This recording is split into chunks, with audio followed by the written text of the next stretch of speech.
Government குடுக்குற இந்த சத்து மாவு இருக்கு. இது அப்படியே நம்ம சுடு தண்ணி ஊத்தி, உருண்டை பிடிச்சு சாப்பிட வேண்டியதுதான். இது 6 மாச குழந்தையிலிருந்து 2 வயசு குழந்தை வரைக்கும் தரலான்ட்டு அந்த பாக்கெட்லேயே போட்டிருக்காங்க. இது குழந்தைக்கெல்லாம் குடுப்பாங்க.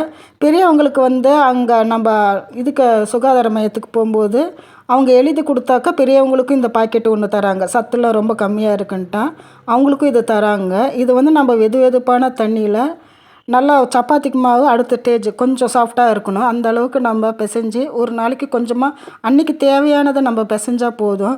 இது நம்ம உருண்டை பிடிச்சு ஃப்ரிட்ஜில் எடுத்து வச்சுலாம் சாப்பிடக்கூடாது. அதில அவ்வளோவா ஹெல்த் இல்ல.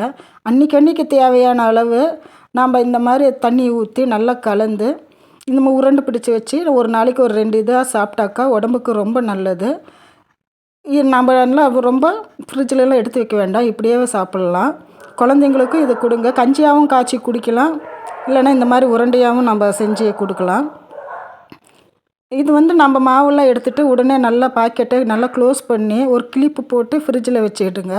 அது ரொம்ப நாள் ஆனாலும் கெடாது. 4 மாதம் இதுக்கு இது இருக்குது. ஸோ காற்று போகாத மாதிரி இந்த மாதிரி பேக் பண்ணி வச்சுடுங்க. சூப்பராக இருக்கும். நீங்களும் ட்ரை பண்ணி பாருங்கள் ஃப்ரெண்ட்ஸ்.